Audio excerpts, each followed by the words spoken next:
حاشاه أن ترجع الأيدي بلا نعم. السلام عليكم ورحمة الله وبركاته. الحمد لله رب العالمين. الحمد لله حمدا كثيرا طيبا مباركا فيه. اللهم صل وسلم دائما أبدا على سيدنا ومولانا محمد وعلى آله وصحبه أجمعين أما بعد. Hadirin dirahmati Allah Subhanahu wa taala. Insyaallah pada kesempatan kali ini kita akan mengulangi pembahasan daripada syarah Matan Jazariyah. Jadi yang belum mulai dari awal, sekarang kita akan mulai dari awal. Nanti setelah selesai kita bahas seluruh daripada buku ini, akan diadakan ujian. InsyaAllah. Ujian teori. Serta yang mau dapat sanadnya hafal matan jazarinya. Baik. Kita akan mulai dulu daripada dasar-dasar ilmu tajwid. Adapun yang sudah mengajar mungkin udah tahu, tapi nggak apa-apa untuk kita ulang-ulang sebagai pelajaran. Kayak makan nasi, tidak ada bosan untuk mengulang. Makan pagi, siang nasi lagi, malam nasi lagi, nggak ada bosannya kan? Baik. Berkata Ibnu Sabban rahimahullah subhanahu wa ta'ala, inna mabadi'a kulli fannin asyarah al-haddu wal mawdu'u thumma thamarah wa fadluhu wa nisbatu wal wadi' al-ismu listimdadu hukmu syar'i masailu wal ba'du bil ba'di iktafa wa man dharal jami'a nala syarafa. Artinya inna mabadi'a kulli fannin asyarah. Sesungguhnya dasar setiap ilmu ada 10. Al-haddu. Yang pertama ada batasan. Artinya pengertian. Wal mawdu'u. Ada materi bahasan. Thumma thamara. Yang ketiga thamarah, buah atau manfaat dari ilmu tersebut. Wa fadluhu. Kemudian berikutnya adalah keutamaannya, mempelajari ilmu itu apa. Wa nisbah, kemudian penisbahan. Kemudian wal wadi', penemunya atau peletaknya. Alismu, kemudian nama ilmu yang dipelajari. Kemudian alistimdadu, sandaran ilmu yang dipelajari. Kemudian hukmu syar'i, hukum syariat daripada ilmu yang dipelajari. Dan yang terakhir masailu, permasalahan-permasalahan dalam ilmu yang dipelajari tersebut. Jadi ada 10. Kemudian berkata, wal ba'du bil ba'di iktafa, dengan mengetahui sebagian daripada sebagian ini cukup. Wa man dharal jami'a nara syarafa. Tapi siapa yang menguasainya semua 10 ini, nara syarafa, ia memperoleh kemuliaan. Baik. Namanya ilmu tajwid. Kemudian pengertiannya secara bahasa adalah dari kata jawwada yujawwidu tajwidan, membaguskan. Kemudian semakna dengan kata hasana yuhassinu tahsinan, memperindah.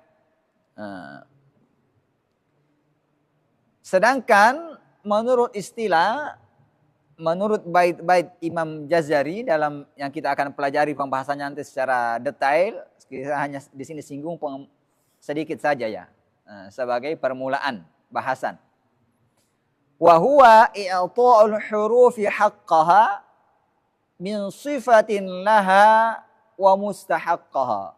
Ilmu tajwid itu yaitu apa? I'ta'ul hurufi haqqaha, memberikan setiap huruf dari haknya, min sifatin laha, daripada sifat yang ia milikinya, wa mustahaqqaha, dan mustahaknya. Wa raddu kulli wahidin li aslihi, mengembalikan setiap huruf ke asal makhrajnya. Jadi di sini disebutkan bahwa huruf yang kita pelajari ini adalah huruf Arab. Bukan huruf orang Sunda, bukan huruf orang Jawa, bukan huruf orang Bugis. Saya sebut juga. Bukan huruf orang Bugis. Bukan huruf orang Padang. Karena masing-masing daripada ini memiliki ciri khas penyebutan masing-masing yang tidak ada dalam bahasa Arab. Maka di sini disebutkan waraddu kulli wahidin li aslihi, mengembalikan setiap huruf yang disebutkan kemana? Ke makhraj aslinya. Jadi kalau sudah kembali ke makhraj aslinya, tidak ada lagi bedanya orang Bugis, orang Padang, orang Sunda, orang Jawa. Karena sama. Dasarnya orang Arab penyebutannya sama makhrajnya. Wal lafdhu fi nadhirihi kamitslihi. Dan lafaz yang berulang sama dengan pengucapannya dengan lafaz yang pertama. Atau sifat yang berulang sama dengan pengucapannya pada sifat yang berikutnya yang sama. Atau mat yang berulang disamakan juga penyebutannya dengan mat yang terdahulu yang sebelumnya. Kemudian mukammalan min ghairi ma takallufi, membaca dengan menyempurnakan sifat bacaan tanpa ada beban. Maksudnya di sini tanpa ada beban yang berlebihan, karena ada beban yang tidak boleh. Contoh membaca dengan Allah, ini kan berlebihan beban namanya. Atau membaca huruf istilah dengan monyong, misalnya so, ini berlebihan. Mengapa berlebihan? Orang Arab nggak begitu. Makhrajnya bukan di situ. Baik. Atau membaca dengan o, huruf istilah itu juga berlebihan namanya. Karena huruf istilah tidak dibaca o, dibaca fathah yang tebal. Fathah yang tebal bukan huruf o. Itu harus dipahami. Kemudian ada juga beban yang disyariatkan. Tadi ini tidak boleh kalau bebannya berlebihan. Apa yang disyariatkan? Ya berlatih setiap hari setelah menerima bacaan yang benar dari gurunya. Misalnya huruf so, dibaca so bukan so. Berlatih tiap hari pengucapan so. Itu namanya beban yang disyariatkan. Mengapa disyariatkan? Agar bacaannya bagus. Kalau Syekh Nabil bilang ulangnya 20 kali setiap hari minimal. Jangan kurang. Kemudian bil lutfi fin nutqi bila ta'assufi, mengucapkan dengan halus tanpa ada berlebih-lebihan. Nanti penjelasan lebih lanjut saat kita menjelaskan bait-baitnya. Di sini hanya sedikit menyinggung tentang pengertian tajwid secara istilah. Kemudian ketiga, keutamaannya. Salah satu ilmu yang paling mulia karena langsung berhubungan dengan kalamullah. Apalagi ilmu ini langsung dengan kalamullah. Yaitu Al-Quran. Yang keempat, manfaat mempelajari ilmu adalah memungkinkan pembaca untuk membaca Al-Quran dengan baik, bagus, benar, indah. Terhindar daripada kesalahan-kesalahan dalam bacaan, baik kesalahannya secara jali ataupun kesalahannya secara khafi. Jali dan khafi kita akan bahas lebih lanjut nanti pada pembahasan. Kemudian yang kelima, pokok-pokok bahasan ilmu tajwid. Jadi pokok bahasan ilmu tajwid adalah kata-kata Al-Quran, baik dari segi pengucapannya yang sesuai dengan karakter-karakter dan hak-haknya. Adapun karakter-karakter dan hak-haknya nanti kita bahas pada pembahasan lebih lanjut mengenai sifat huruf. Ada makhraj huruf. Kemudian sandaran pengambilnya. diambil daripada tata cara Nabi Shallallahu Alaihi Wasallam mengajarkan sahabat. Jadi Nabi SAW mengajarkan sahabatnya baca Al-Quran. Maka penyebutannya bagaimana, hukumnya bagaimana, walaupun namanya saat itu belum ada. Nah, tapi ada, bacaannya sudah ada. Jadi bacaan ikhfa sudah ada, bacaan idgham sudah ada, bacaan iqlab sudah ada. Ini sudah dipraktekkan bacaan tersebut oleh siapa? Oleh Nabi Sallallahu Alaihi Wasallam. Kemudian terus menerus dengan sanad yang bersambung dari Nabi ke sahabat, ke tabi'in, ke tabi'in sampai ulama, sampai kepada kita. Makanya Al-Quran itu dipelajari dengan bertalaki secara langsung. Mengambil daripada guru. Agar kita melihat bagaimana guru tersebut mengucapkan bacaannya. Nah, saya melihat Syekh Nabil mengucapkan bacaannya. Baik. Kemudian ini tidak dipelajari dengan otomatis. Tidak ada namanya saya pintar Quran baca dengan otomatis. Nggak ada. Pasti banyak salahnya. Harus diambil dari guru. Bahasa Inggris aja kalau nggak belajar dari guru banyak salahnya, apalagi kalau Al-Quran. Baik. Kemudian nisbah atau kolerasi dan hubungan dengan ilmu yang lain. Ilmu tajwid ini merupakan ilmu syariah yang berhubungan dengan Al-Quran Al-Karim, yang memiliki karakteristik tersendiri yang membedakannya dengan ilmu-ilmu yang lain, yang membedakannya dengan ilmu tafsir, membedakannya dengan ilmu fikih, membedakannya dengan ilmu usul fikih dan lainnya. Kemudian permasalahannya. Jadi kaedah-kaedah yang dipelajari dalam tajwid seperti misalnya sifat isti'la bagaimana, itu namanya permasalahan. Atau izhar itu berapa hurufnya, pengucapannya bagaimana, atau ikhfa itu berapa hurufnya, pengucapannya bagaimana, itu namanya permasalahan-permasalahan dalam bacaan. Kemudian peletak ilmu tajwid, siapa peletak ilmu tajwid?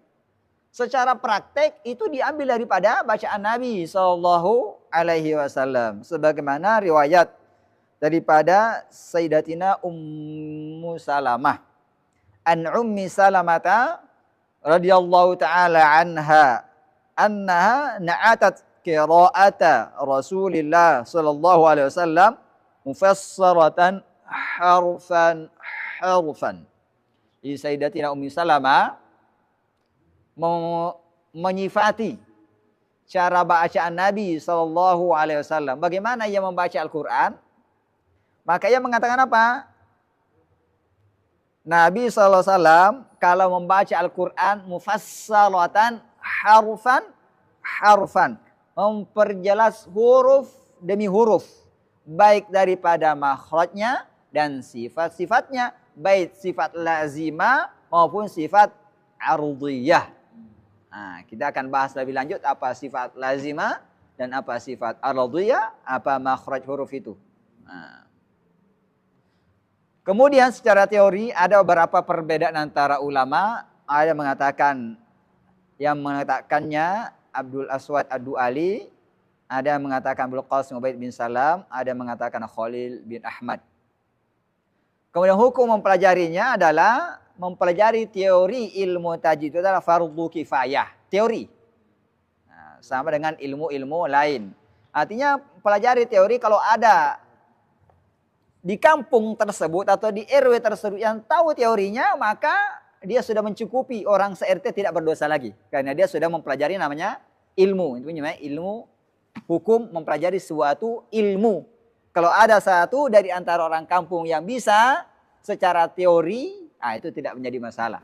Terlepas kewajiban daripada orang lain. Sama dengan fardu kifayah sholat janazah. Kalau ada sebagian orang yang sudah, maka orang lain terlepas. Tapi di sini hukum praktekkan. Itu fardu ain. Walaupun tidak tahu namanya. Karena yang penting adalah prakteknya. Bukan namanya izhar, bukan namanya ikhfa. Karena izhar itu teori. Tapi yang penting ini prakteknya. prakteknya inilah yang penting bagi setiap orang untuk menerapkan dalam bacaannya. Nah, penerapan ini walaupun tidak diketahui ilmunya maksudnya tidak diketahui namanya ikhfa, izhar, tapi prakteknya bagus itu boleh. Dan bahkan fardu ain. Nah, contoh pernah terjadi di Mesir. Ini saya cerita ya. Di Mesir dulu ada orang, kelihatannya orang kampung datang sholat di masjid. Orang dorong-dorong imam. Nah, kebetulan dia yang jadilah naik. Setelah selesai imam, ditanya sama orang, oh Masya Allah Syekh, bacaannya bagus. Ikhfa'nya bagus, iklabnya bagus. Dia bilang, saya nggak tahu apa itu iklab, apa itu ikhfa. Saya baca sesuai dengan apa yang guru saya diajarkan kepada saya. Itu namanya kan tidak tahu teori tapi praktek. Bagus dan ini yang penting. Karena ada orang yang tahu teori banyak tapi praktek tidak ada. Itu yang bermasalah. Teori itu tidak terlalu penting. Yang penting adalah prakteknya. Jangan sampai salah baca ketika membaca Al-Quran. Maka dikatakan tadi, mempelajari teori-teorinya, menguasai teori fardu kifayah. Tapi mempraktekkan teori tersebut fardu ain.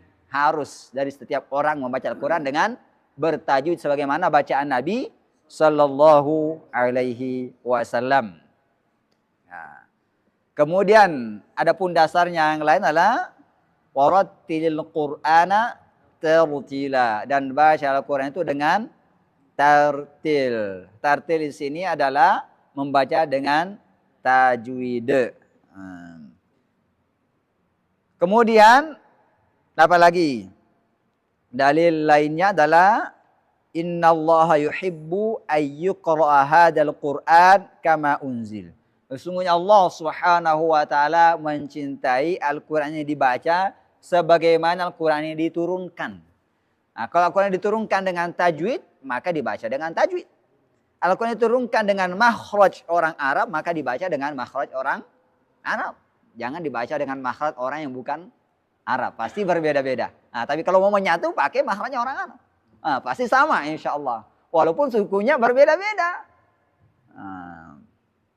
Kemudian dalil berikutnya, Iqra'ul Qur'ana biluhunil Arabi wa aswatiha. Baca Al-Quran dengan luhun, dialek orang Arab dan suara-suaranya. Maksudnya apa di sini dialek orang Arab adalah sesuai dengan tabiat manusia tanpa dibuat-buat atau berlebih-lebihan. Nah, bukan seperti misalnya bacaan Sudais, bacaan Suraim, itu kan namanya bacaan ya. Nah, tapi bukan yang maksud di situ. Bukan nada, bukan nada. Kalau di sini dialek artinya sesuai dengan makhraj dan sifatnya. Harus sesuai dengan makhraj dan Sudais. Tapi kalau nadanya nggak harus sesuai, nggak harus niru nada As-Sudais, nggak harus niru nada As-Suraim, nggak harus niru nada siapa lagi? Musyari Rasid. Nggak harus niru nadanya. Yang penting makhrajnya bagus, sifatnya tepat. Itu yang paling unggul. Kan inilah yang dimaksud di sini biluhunil Arabi wa aswati, artinya sesuai dengan makhrajnya orang Arab, sesuai dengan sifat yang diucapkan oleh orang Arab ketika mengucapkan Al-Quran atau membaca Al-Quran, dan suara-suara yang fasih. Makhraj dan sifatnya serta pelafalannya bagus. Baik. Apalagi? Kemudian di sini rukun bacaan. Rukun bacaan disebutkan oleh Imam Ibnul Jazari ada 3.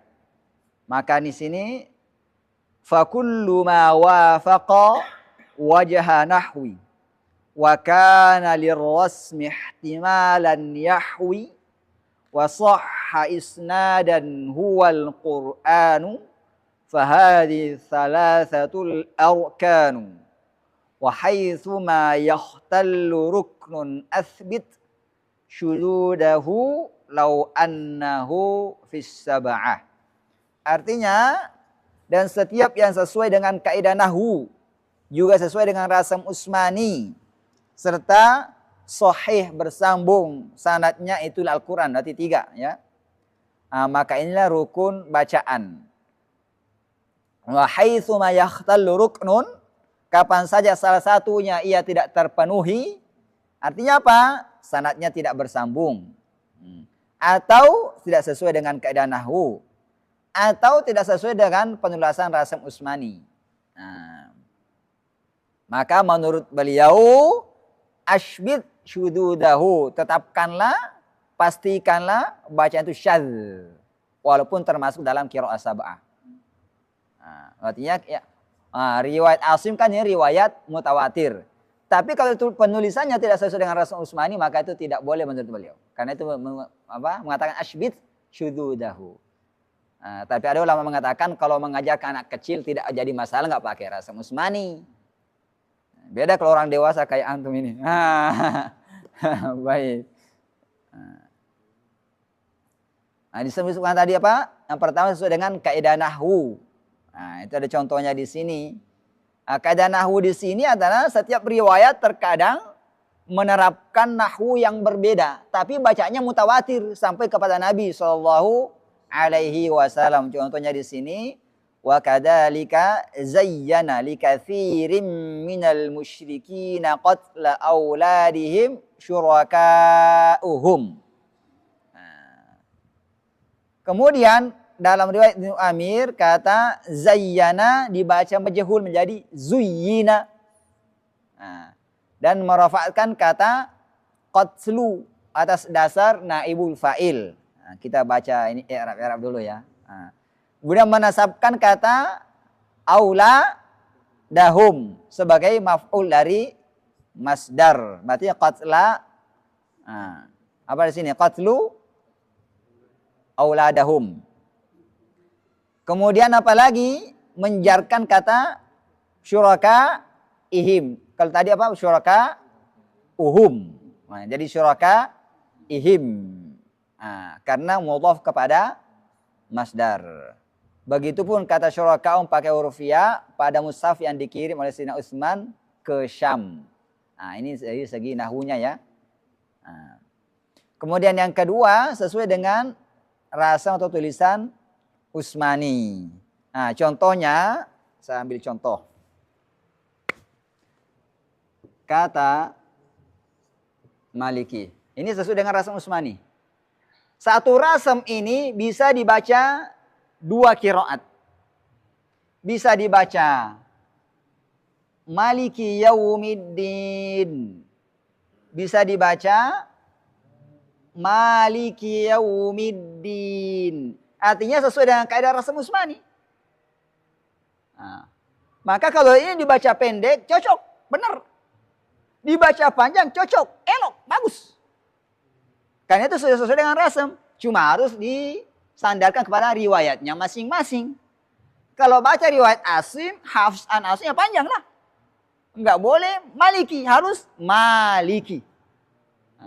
Kalau baca riwayat yang lain yang pendek, contohnya Imam As-Susi, baca pendek, nggak boleh panjang. Bacanya Maliki Yaumiddin. Nah, itu sesuai dengan rasam Utsmani. Itu salah satu contoh. Jadi nggak boleh dibalik-balik, ditukar-tukar. Satu contoh aja ya, biar cepat. Contoh berikutnya antum bisa baca sendiri di situ. Kemudian yang ketiga, sahihul isnadi. Sanad yang bersambung. Jadi dari rentetan Nabi SAW sampai kepada kita ada urutannya guru-gurunya. Ini sampai loh dari Nabi ke kita. Atau dari kita sampai ke Nabi. Ini sanadnya benar. Maka disebutkan dan riwayat Zaid bin Thabit radhiyallahu taala anhu berkata, al-qira'atu sunnatun muttaba'atun. Bacaan Al-Quran itu merupakan sunnah yang harus diikuti tata cara bacaannya. Baik, sekian penjelasan kita kayaknya. Ya, pekan depan lagi insya Allah.